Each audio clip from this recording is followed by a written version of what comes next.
Qolaylaştırılgan iman yürüşteki 6. kısım qadar. Allah'ın pütken takdirini bilish ve onunla işiniş. Abduri Şeyh Muhammed El-Cibali. 8. bab. Xulasa. Takdirge işinişning muhimligi. Biz takdirge işinişning İslami aqidaning muhim türükleridan biri ekanligini bayon qilib o'tdik. Takdir haqidagi tushunchasi xato bo'lgan kishi Allah subhanahu va taolaning eng adil va eng hikmatlik degandek ba'zi uch sifatlarini inkor qilib, uningga adolatsizlik va nodonlikni nisbat berdi. Allah subhanahu wa ta'ala bu ve başka barlık ayıp nuqsanlardan paktur. Abdülvahid İbni Süleym'den rivayet kılındı ki, o Ata İbni Abu Rabah'ni Mekke'de ziyaret kılıp, Basraliklarning takdirini inkar qilganligidan shikoyat qilganda, Ata rahimahulloh uningdan, ey o'g'lim, Qur'on o'qimsan deb so'ragan. U ha deb javob bergan. Ata uningga Zuhruf surasini o'qigan degan. Shuning bilan u o'qib va innahu fi ummil kitabi ladayna la'aliyyun hakim. Haqiqatan u bizning dargohimizda kitoblarning onasi Lavhil Mahfuzdadir. Yuqori martabalik hikmatlik kitobdir degan oyatga kelganda ata kitoblarning onasining nima ekanligini bilamsan deb so'ragan. Abdulvahid ibn Sulaym Allah eng yaxshi bilguchidir deb javob bergan. Ata rahimahulloh buni tushuntirib shunday degan. U shunday bir kitobdirki, Allah osmonlarni va zaminni yaratishdan ilgari uningga Fir'aun davzax ahlidir deb yozib o'tgan. Uningga yana Abu Lahabning ikki qo'li qurib ketsin, amalda qurib ketdi deb yozilgan. Ata ibn Abu Rabah yana Abdulvahid ibn Sulaymga munolarni so'zlab bergan. Rasululloh sallallohu alayhi va sallamning sahabisi Ubada ibn Samit radhiyallohu anhuning o'g'li Valid ibn Ubada menga atısının ölüm oldida uning shundoq deganligini aytib bergan edi. Ey o'g'lim, taqvodorlardan bo'lgin. Bilginki sen yaxshilik va yomonlikning hammasining taqdir bilan bo'ladiganligiga to'liq iymon keltirmaguncha taqvodorlardan bo'lolmaysan. Agar sen bu aqida ustida o'lmasang, davzaqqa kirsan. Haqiqatan men Rasululloh sallallohu alayhi va sallamning shundoq deganligini anglagan edim. Haqiqatan Allah yaratgan narsalarning tunjisi qalamdir. Ondan Allah qalamga yoz dedi. Qalam nimani yozaman dedi. Allah subhanahu va taala taqdirni, ya'ni qiyomatgacha bo'ladigan ishlarning hammasini yozgin dedi. İmam Tirmizi ve İmam Tayalisi toplagan. Şeyh Albani Tirmizi 2155. numarda ve Es-Sünne 104, 105 ve 111. numarlarda sahih deb bahalagan. Hafiz Hakami rahimahulloh shundoq degan. Taqdirga iymon keltirish cho'qim shariatga bo'ysunishga bog'lanishi. Shundaqla shariatga bo'ysunishmi taqdirga iymon keltirishga bog'lanish kerak.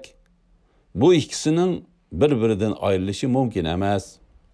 Darvaqa taqdir orqali Allah subhanahu va taolaga bo'lgan itoatsizlikni va shariatga xilof qilmishlarni oqlashga urinish Allah subhanahu va taolaning buyruqlarini, shariatini, va'dalarini, ogohlantirishlarini, mukofot va jazolarni rad qilganlik. Shundaqla payg'ambar avatganligi, kitoblarni nozil qilganligi, mu'min bandalar uchun jannatni, kafir dushmanlari uchun davzaxni yaratganligi uchun Allah subhanahu ve ta'alani ayıplaganlikdir. Bu öz növbetide yana Allah subhanahu ve ta'alaning hikmetiga ve adaletiga jang e'lon qilganlik. Allah subhanahu ve ta'alani behuda ish qilish ve adolatsizlik bilan ayıplaganlikdir. Halbuki Allah subhanahu ve ta'ala yaratishida ve qonun turg'izishda eng hikmetlik, fe'il ve qarorlarda eng adildir.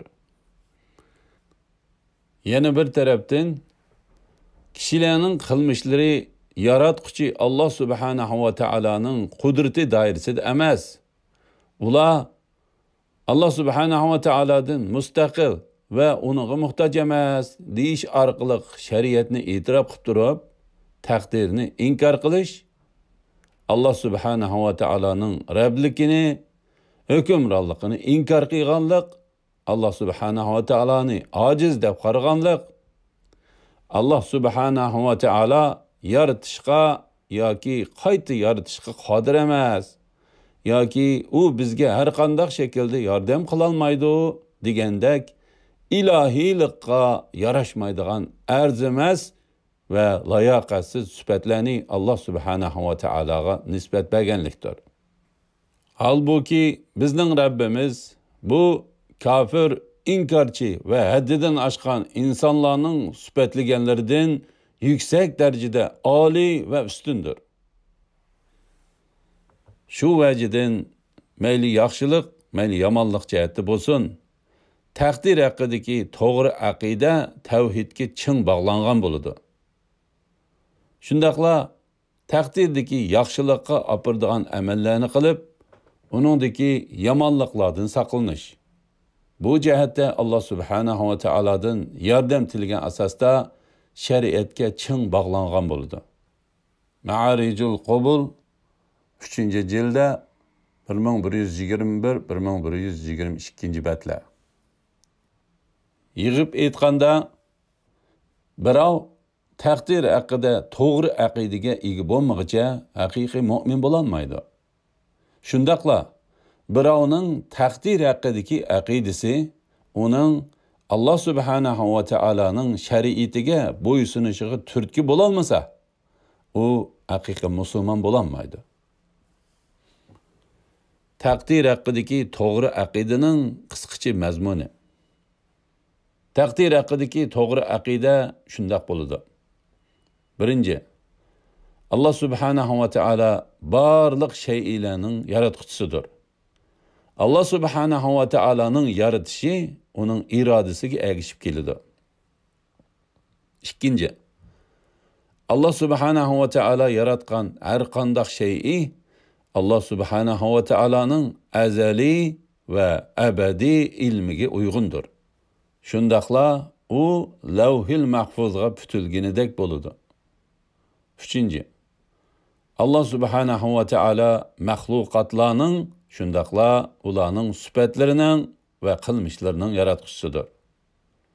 Dördüncü, Allah subhanahu ve ta'ala insonlarni yaratishdan ilgari ularning so'zlari ve qilmishlarini bilgan, xotirlagan ve iroda qilgan. Beşinci, Allah subhanahu ve ta'alaning irodasi bütün kainatni o'z ichiga oladi. Ya'ni kainatda yuz bergan har qanday ish Allah subhanahu ve ta'alaning irodasi bilan yuz berdi. Altıncı, insonlarga o'z qilmishini ro'yobga chiqaradigan kuch hamda shu niyatni vujudga chiqaradigan iroda, ya'ni tanlash ato qilingan.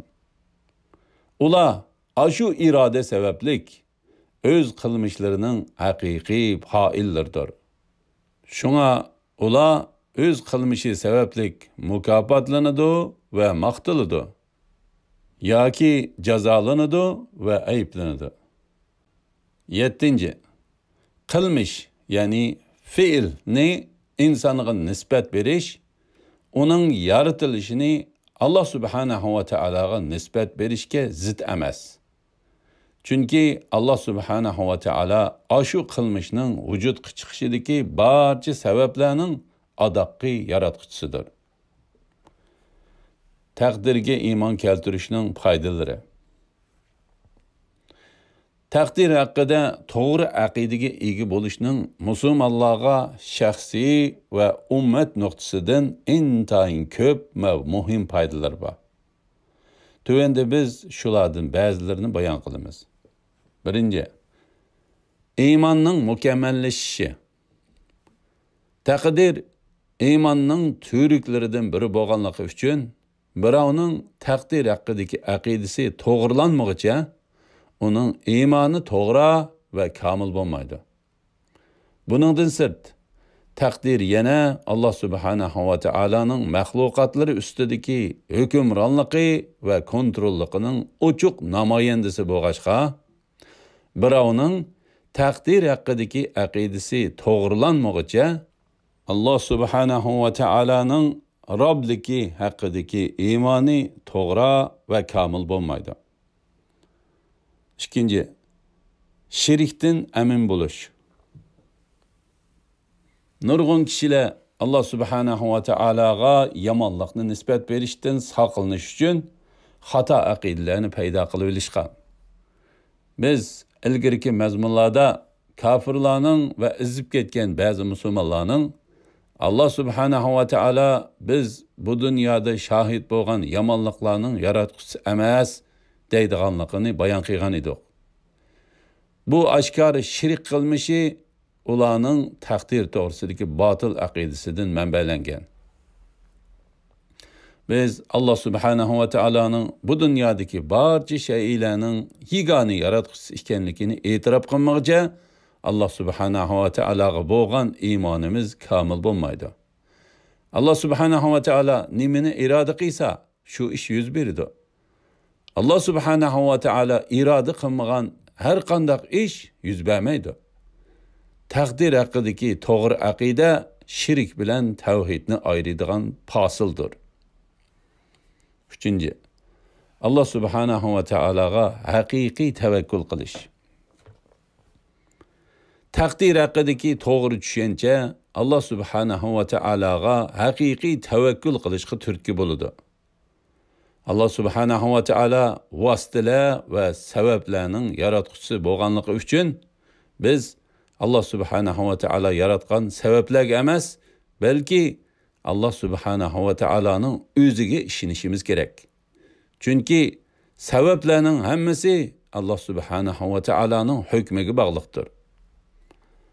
Allah subhanahu va taolo İbrahim alayhissalomning o'z qavmiga shundoq deganligini bayon qilgan.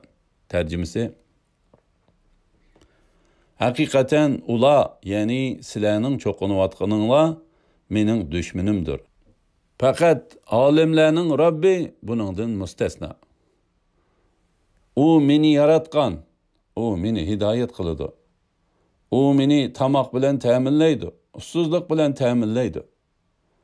Og'rib qolsam, u meni saqaytidi. U meni qabz ruh qiladi, keyin yana terildirdi. Sura Shuara 77-oyatdan 81-oyatgacha. Allah subhanahu va taolo sabab va ta'sirlarning yaratquchisi bo'lg'achqa, u muayyan bir sababning ta'sirini to'xtatib etishga yoki o'zgartirib etishga qodirdir. Masalan, Allah subhanahu va taolo İbrahim alayhissalom tashlangan o'tning ko'ydirish xususiyati, ya'ni ta'sirini to'xtatib etgan. Allah subhanahu va taolo bu vaqt shunday deydi. Tarjimasi: Biz o'tqa, ey o't, İbrahimga salqin va amonlik baxsh etadigan bo'lib bergin dedik. Sura Anbiya 69-oyat. Shuning uchun biz ma'lum bir kasalga qarshi dori iste'mol qilganda, doriga emas, Allah subhanahu va taologa tavakkul qilishimiz kerak. İbn Abbas radhiyallohu anhuma Rasululloh sallallohu alayhi vasallamning shundoq deganligini rivoyat qilgan. Tarjimasi: Davolanish taqdirdindir. Haqiqatan u Allah subhanahu va taoloning izni bilan foyda qiladi. İmam Tabarani Al-Kabir'da İmam Abu Nuaym ve İmam İbn Sunni toplagan. Şeyh Albani Sahihul Cami 3415, 3416 numaralarda Hasan deb bahalagan. 4. Allah subhanahu ve ta'alaga şükür qilish. Bizning taqdir haqidagi aqidamiz to'g'rilansa, insonlarning bizga qilgan barliq yaxshiligining amaliyotda Allah subhanahu va taolodan kelganligini tonib yetimizda o'zimizga yaxshilik qilganlarga tashakkur etish bilan bir vaqtda shu yaxshiliklarning haqiqiy ato qilguvchisi bo'lgan Allah subhanahu va taologa texmi bakrak shukr qiladigan bo'lamiz. 5. Allah subhanahu ve Taala'nın hikmetiga guvoh bo'lish. Biz taqdir haqidagi to'g'ri aqidaning yordamida dunyodagi odamni gangirtadigan nurg'un hodisalarni Allah subhanahu ve Taala'nın mahluqotlari haqidagi hikmetining namoyandasi sifatida ko'radigan bo'lamiz. 6. O'rinliqdan saqlanish. Taqdir haqidagi to'g'ri aqida nurg'un musulmonlarning taqdir nomida qilayotgan passiblik va o'rinliqiga ziddir. Bundaqlar tirishib ishlashning o'rniga Allah subhanahu va taolo rizqimizni putib etgan deyishidir. Bu xil o'rinliq taqdir haqidagi to'g'ri aqidadan chetnab ketganlikning yoki uni xato tushunib olganlikning natijasidir. Ömer radıyallahu anhu Resulullah sallallahu aleyhi ve sellem'nin şundaq deganligini rivoyat qilgan. Tarjimasi: Agar sizlar Allohga haqiqiy ravishda tavakkul qilsanglar, Allah sizlarni xuddi qushlarni rizqlantirgandek rizqlantirdi. Qushlar atdiganda och holati chiqib, kechda qo'rsoqlari to'q holati qaytadi. İmam Ahmad, İmam Tirmizi va boshqalar to'plagan. Şeyh Albani As-Sahiha 310 numarada sahih deb bahalagan. Ba'zilar bu hadisni o'zining o'rinliqiga bahona qilib ko'zitishi mumkin. Ammo biz qushlarning rizq izlash uchun sahardan uvullardan chiqadiganligini, ya'ni Allah subhanahu va taologa shu ravishda tavakkul qiladiganligini bilamiz. Bizmi cho'qim shuning o'qishini qilishimiz, yani Allah subhanahu wa ta'ala biz uchun yaratgan vositalardan foydalanishimiz, yani rizq tepish uchun sabab qilishimiz lozim. Shuning bilan bir vaqtda biz qiygan tirishchanligimizga ishinib ketmay, Allah subhanahu wa ta'alaga tayinishimiz va Allah subhanahu wa ta'alaning qiygan tirishchanliklarimizni yaxshi oqibatga yetishning vositasi qilib berishini tilishimiz kerak. Yana Ömer radıyallahu anhu'dan rivayet qilindi ki, u Resulullah sallallahu aleyhi ve sellem'den mundaq so'ragan: Ey Resulullah, bizning hozirgi amallarimiz oldin putib etilganmi yoki biz qilganda ondin putiladigan ishmi? Resulullah sallallahu aleyhi ve sellem bunun javoban tarjimasi: Yo'q, u allaqachon putib etilgan ishlardir deganda Ömer radıyallahu anhu undaqda biz amal qilib nima qilamiz degan. Resulullah sallallahu aleyhi ve sellem undaq emas. Onunğa, yani yaxshilikqa amal qilmay turib erishkili bo'lmaydi degan. Ömer radıyallahu anhu undaq bo'lsa biz terishimiz ey Resulullah degan. İmam Ahmad, İmam İbn Abi Asim ve başkalar toplagan. Şeyh Albani As-Sunna 161'den 166 numarada sahih deb bahalagan. Shuningdek Ali radıyallahu anhu'dan rivayet qilindi ki Resulullah sallallahu aleyhi ve sellem tarjimasi: Hammanglarning jannatdagi va dovzaxdagi o'rni bekitilib bo'ldi. Dedi biz: Ey Allohning Rasuli, undaqda biz shuningga tayansak bo'lmamdi dedik. Resulullah sallallahu aleyhi ve sellem: Yo'q, amal qilinglar. Her odamning taqdiriga putilgini o'ziga osonlashtiriladi. Saodat ahliga saodatga boshlaydigan amallar osonlashtiriladi. Baxtsizlik, ya'ni dovzax ahliga bo'lsa, baxtsizlikka boshlaydigan amallar osonlashtiriladi dedi va ondan tövendeki oyatni o'qidi. Tarjimasi: pul melini Allah'ның razılığı üçün sarf qilgan, taqvodorlik qilgan, kalima tavhidni tasdiq qilgan odamga kelsak, onunğa biz yaxshi yo'lni osonlashtirib beramiz. Bexillik qilib, Allah'ның savobidan o'zini behojat hisoblagan, kalima tavhidni inkor qilgan odamga kelsak, biz onunğa yomon yo'lni osonlashtirib beramiz. İmam Buxoriy, İmam Muslim ve başkalar toplagan. Eskertiş, bu yerdeki tilga ilingan ayet Sure Leyl 5. ayetinden 10. ayetlergiçe. Eskertiş tügidi. 7. İhtiyatcan ve hushyor buluş. Takdirge hakiki iman etgan kişi özünün bu dünyada her vakit Allah subhanahu wa ta'ala'nın sınaqlarına duch kelib turdiganligini biladi. Shuning uchun u Allah subhanahu wa ta'ala o'ziga mo'l ne'matlarni yog'dirgan vaqtimi buningdan bexotlashmay har vaqt ehtiyotchan, hushyor bo'lib Allah subhanahu wa ta'aladan qo'rqidi, uni ulug'laydi. Faqat ziyon tortquchilar kengchilikda xudini yo'qtib mas'uliyatini untiydi. Allah subhanahu wa ta'ala shundoq deydi. Tarjimasi: ular Allah'ның makridan, ya'ni ular tuyuqsiz turganda Allah subhanahu wa ta'alaning azob nozil qilishidan qo'rqmamdi. Faqat ziyon tortquchi qavmlar Allah'ның makridan qo'rqmaydi. Sura A'raf 99. ayet. Biz çoxum her vaqt arqama-arqa keladigan sinoqlarga yuzlashishga tayyor turishimiz. Qalbimizning bu sinoqlarning zarbisida burilib, o'zgarib ketishi mumkinligini esda saqlashimiz lozim. Abdullah ibn Amir radiyallohu anhuma Rasululloh sallallohu alayhi va sallamning shundoq deganligini rivoyat qilgan. Tarjimasi: hakikaten Adem ballarının qalblarının hammasi Rahman Teala'nın barmaqlarından iki barmağı arasıdır. Allah'a nispeten ularning hammasi birla qalbga o'xshaydi. Allah uni o'zi xohlagancha o'zgartib turdi. İmam Muslim to'plagan. Abdullah ibn Amir radiyallohu anhuma yana Rasululloh sallallohu alayhi vasallamning tövendeki duani daim tekrarlaydiganligini rivoyat qilgan. Allahumma musarrifal qulub, sarrif qulubana ala ta'atik. Ey qalblarni o'rib turg'ichi Allah, qalbimizni sana itoat qilishga buyurgin.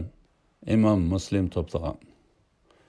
Shundaqla Abu Musa Ash'ari radiyallohu anhu Rasululloh sallallohu alayhi vasallamning shundaq deganligini rivoyat qilgan. Qalbning misoli cho'lga tashlangan payga o'xshaydi. Shamol uni u ham bu yonga cho'rib turdi. İmam İbn Majah, İmam Bag'aviy va boshqalar to'plagan. Shayx Albani Mishkat 99 numur va Sahihul Jami 5833 numurda sahih deb baholagan. Shundaqla Miqdad ibn Aswad radiyallohu anhu Rasululloh sallallohu alayhi vasallamning shundaq deganligini rivoyat qilgan. Tarjimasi: Adem balasining qalbi qaynayotgan qozondagi suvdinmi bakrak davolg'ib turdi. İmam Ahmad, İmam Hakim va boshqalar to'plagan. Shayx Albani As-Sahiha 1772 numurda sahih deb baholagan. Shu vajidan biz har vaqt izishimizga sabab bo'ladigan ishlardan azar aylishimiz va yomon oqibatga duchor bo'lishdan qo'rqishimiz kerak. Shundaqla bu bizning haq yo'lda sabit turish uchun uzluksiz mujodala qilishimizga, ko'plab yaxshi amal qilishimizga, gunoh va Alloh subhanahu va taologa va uning rasuli Rasululloh sallallohu alayhi va sallamga bo'lgan itoatsizlikdan saqlanishimizga turtki bo'lish kerak.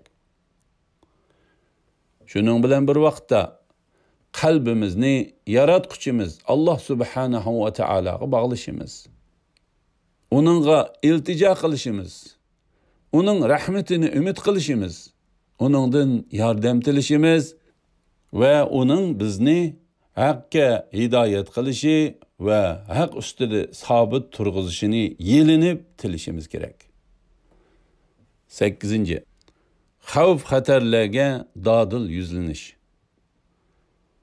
Biz beshimizga kelgan har qanday ishning oldin bekitib etilganligiga, shundaqla rizq va o'limning Alloh subhanahu va taoloning qo'lida ekanligiga ishonganimizda, xavf xatarlarga salmoqliq va dodillik bilan yuzlanalaymiz. Ana shu chaqda biz boshqalarning toptanisi va tahdidlardan qo'rqmay, haq uchun ko'krak kirib chiqishga jur'at qila oladigan bo'lamiz. Ibn Abbas radhiyallohu anhudan rivoyat qilingan, biz ilgirmi naql qilgan hadisda Rasululloh sallallohu alayhi vasallam shunday degan. Tarjimasi: bilib qo'yginki, barliq ummat sana foyda yetkazish uchun bir yer yig'ilsa-mu, Alloh sana putib etgandan boshqa hech qanday foyda yetkaza olmaydi. Agar barliq ummat sana ziyon yetkazish uchun bir yerga yig'ilsa-mu, Alloh sana putib etgandan boshqa hech qanday ziyon yetkaza olmaydi. Bilginki, sana putilmagan narsalar hargiz sana yetib qolmaydi va sana putilgan narsalarmi sendan xato ketib qolmaydi. İmam Tirmizi, İmam Ahmed va boshqalar to'plagan. Shayx Albani Sahihul Jami 7957 numar va Mishkat 5232 numarda sahih deb baholagan. Biz mushxil aqidaga ega bo'lganda,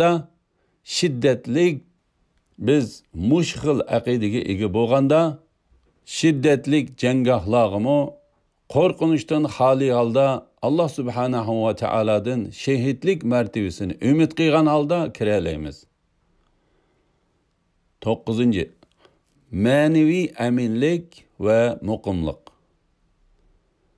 İnsan nuqsonliq va ojiz bo'lg'achqa, sinoqlarning olmish turishi uni qo'rqinish va takabburlik orasida davolg'utib, bir izida tavranmay turishdan mahrum qiladi.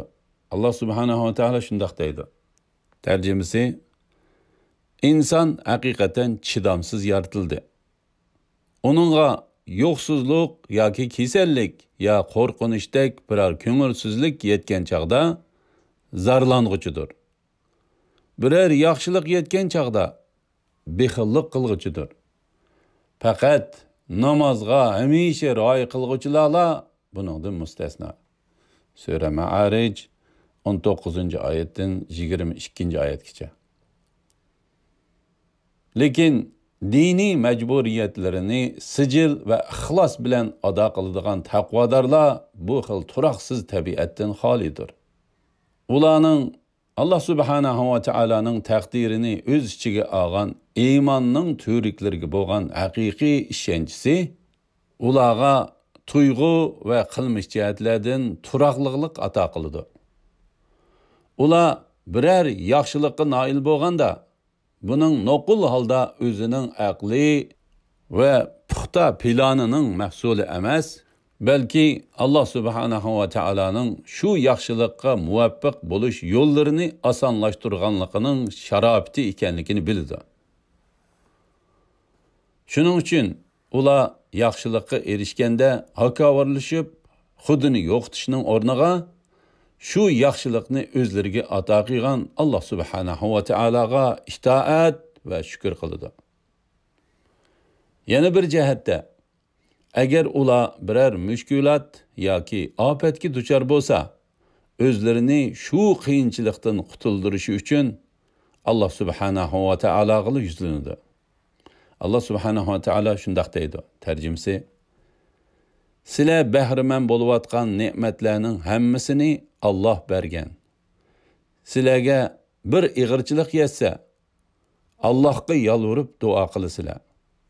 Sura Nahl 53-oyat. Buningdan sirt haqiqiy mu'minlar musibatlarni Alloh subhanahu va taolodan kelgan sinoq deb qaraydi.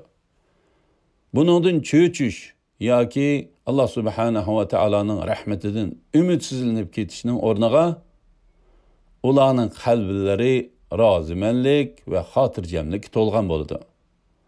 Ular sabr orqali musibatlarga chidaydi.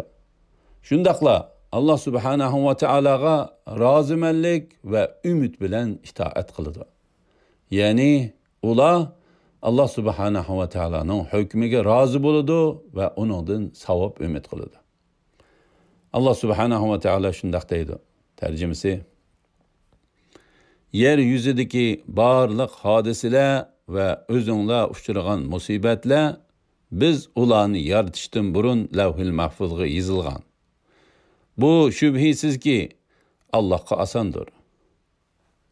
Allah ularni lavhil mahfuzga yozishi qo'linglardan ketgan narsaga qayg'urib ketmaslikinglar va Allah bergan narsalarga xush bo'lib ketmaslikinglar, ya'ni buningdan ko'ranglab xudinglarni yo'qotmaslikinglar uchundir. Allah mutakabbirlarni va o'zlarini cho'ng tutqichilarni yaxshi ko'rmaydi. Sura Hadid 22-23 oyatlar. Allah subhanahu va taolo yana shundaq deydi. Tarjimasi: kishiga yetgan har qanday musibat faqat Allohning izni, ya'ni qadosi bilan yetadi. Kimiki Allohga, ya'ni har qanday musibat Allah subhanahu va taoloning qadosi bilan yetadi degan so'zga ishonadi ekan, Allah uning qalbini sabrga yetaklaydi. Allah her narsani bilguchidir. Sura Tag'obun 11-oyat. Shayx Solih Fawzan rahimahulloh bu oyatning tafsirida shundaq degan. Bu oyatning ma'nosi shuki, birov musibatga uchraganda uning Allah subhanahu va taolo tarafidan kelganligini tonib yetib, uningga sabr qilsa va Allah subhanahu va taolodan savob umid qilsa, shundaqla Allah subhanahu va taoloning hukmiga bo'ysunsa, Allah subhanahu va taolo uning qalbini haqqa yetaklaydi va qo'lidan ketgan dunyoviy boyliqlarning o'rniga uning diliga hidoyat va qoyillik soladi. Buningdan sirt Allah subhanahu va taolo uningga qo'lidan ketgan narsalarni qaytarib berishi, hatto texmi yaxshisini ato qilishi mumkin. Al-Irshad 277-bet. Mu'min mushkil pozitsiyada bo'lgan muddatda mayli yaxshilik, mayli yomonlik bo'lsin, uningga kelgan har bir sinoq uning maqomini yuksaltirdi. Shuayb radhiyallohu anhu Rasululloh sallallohu alayhi vasallamning shundaq deganligini rivoyat qilgan. Tarjimasi: mu'minning ishi ajoyibdir. Haqiqatan uning barliq ishlari yaxshilikdir. Mu'mindan boshqalarning hargiz undaq emas. Agar uningga xushallik yetsa, shukr qiladi. Bu uning uchun yaxshidir. Agar uningga ig'irchilik yetsa, sabr qiladi. Bu uning uchun yaxshidir. Imom Muslim to'plagan. 10. Allah subhanahu va taoloning hukmiga bo'ysunish. Biz yuqorida o'zimiz duch kelgan har bir sinoq orqali darajamizni yuksaltira oladiganligimizni bayon qilib o'tdik. Ig'irchiliklar bizning qalbimizga Allah subhanahu va taologa to'liq itoat qilish tuyg'usini ato qilishi va buning Allah subhanahu va taoloning hukmining bir qismi ekanligini samimizga selib turish kerak. Biz barliq siyonkor xiyollarni kallamizdan chiqarib o'tishimiz kerak. Chunki bu shaytonning qalbimizga kirib, iymonimizga shak tushirishiga yo'l ochadi. Abu Hurayra radhiyallohu anhu Rasululloh sallallohu alayhi vasallamning shundaq deganligini rivoyat qilgan. Tarjimasi: kuchlik mu'min ojiz mu'minga qaraganda Allohning nazarida yaxshiroq va so'yimlikdir. Ve ularning her birida yaxshilik bor. Sen o'zingga foydali narsalarga qiziqqin. Allah'tan yardım tilagan, amalda sustluk qilmagan. Agar sana birer kelishmaslik yetib qolsa, unda qilsam bo'ptikan, munda qilsam bo'ptikan demay, qaddarallohu ma sha'a fa'al. Ya'ni Allah pütüp etken narsa bo'ladi. Allah xolig'ini qiladi degan. Allah sana pütkenni tan olg'in. Andın Allah'a bo'lgan to'liq ishonching bilan Allohga tavakkul qilgin. Agar koshki degan so'zlar haqiqatan shaytonning vasvasasiga yo'l ochadi. İmam Muslim to'plagan. Izohat. Bu hadisdagi kuchlik ojizlik iymondagi kuchlik ojizlikni ko'rsatadi. İmanı kuchlik mu'min, imoni ojiz mu'mindan ko'p yaxshidir. Jismoniy jihatdagi kuchlikka kelsak, agar birovning jismoniy kuchlikligi uning yaxshi amallarni qilishiga yordam bermasa, bundaq jismoniy kuchliklik hech nimaga yaramaydi. Shayx ibn Baz rahimahulloh boshchiligidagi Saudiya Fatvo komitetining 3122-nomerlik fatvosidan elindi. Izohat tugadi. Shuning uchun xuddi Rasululloh sallallohu alayhi vasallam rukudan keyin va namozni tugatgandan keyin takrorlaydigan tuvandagi zikrdagidek biz har doim elishninmi, berishninmi Allah subhanahu va taolaning qo'lida ekanligini eslab turishimiz kerak. Allohumma la mani'a lima a'tayta va la mu'tiya lima mana'ta va la yanfa'u zal jadd minkal jadd. Ey Allah, sen berganni chekliguchi, sen cheklaganni berguchi yo'qdir. Sening dargohingda obro'yliqlarning obro'yi asqatmaydi. İmam Muslim ve İmam Abu Davud toplagan. 11. Allah subhanahu wa ta'ala'nın biz üçün en yaxşısını tanlab berişini tilash. Biz takdir haqqidagi aqidamizni to'g'rilaganda Allah subhanahu wa ta'ala'nın bizni hidoyat qilish uchun uningga yuzlanadigan ve uning biz üçün en yaxşısını tanlab berishini ixlos bilan tilaydigan bo'lamiz. Bu biz yuqorida muhokama qilib o'tgan Allah subhanahu wa ta'alaga haqiqiy tavakkul qilish jumlasidandir. Allah subhanahu wa ta'ala mukammal ilmga va taqdir ustida mutlaq kontrolga ega bo'lg'achqa biz Allah subhanahu wa ta'alaning biz uchun eng yaxshisini tanlab berishini tilasak, hargiz ziyon tortmaymiz. Allah subhanahu wa ta'ala'nın biz üçün en yaxşısını tanlab berişini ötünüşten ibaret bu usul istihara deb atıldı. Cabir ibn Abdullah radiyallahu anhumadan rivayet kılındı ki Resulullah sallallahu aleyhi ve sellem sahabelerge mubah bo'lgan hamma ishda istihara selishni xuddi Kur'an surelerini ügetgendek ügetetti. İzahat. Çünkü halal, haram, mustahab, makruhligi aniq bo'lgan ishlarda istihara silinmaydi. Istihara faqat ma'lum biri bilan to'y qilish, uy, mashina setib olish, birer halal tijorat qilish, qilmaslikqa o'xshash durust ishlarda silindi. Izohat tugadi. Rasululloh sallallohu alayhi vasallam bu vaqtda shunday degan: sizlar birer ishni qilmoqchi bo'lganda 2 rakat nafl namoz o'qib bo'lib, buni duoni o'qinglar. Tarjimasi: Ey Allah, sening cheksiz ilmingga sig'inib, seningdan yaxshilik so'rayman. Sening qudratingga sig'inib, seningdan kuch-quvvat tilayman. Sening ulug' fazlingdan so'rayman. Sen haqiqatan har narsaga qodirsan. Men ojizman. Sen hammani bilsan, men bilmayman. Sen bütün g'ayblarni bilguchisan. Ey Allah, mening bu ishim bu yerda hojatini aytadi. Mening dinim, dunyoliqim va oxiratlikim uchun hozir va kelgusida yaxshi bo'ladigan bo'lsa, uni manga taqdir qilgan va manga uni oson qilgan. Andin uningda manga barakat ato qilgan. Agar bu ish mening dinim, dunyoliqim va oxiratlikim uchun hozir va kelgusida ziyonliq bo'ladigan bo'lsa, uni mendan yiroq qilgan va menimi uningdan yiroq qilgan.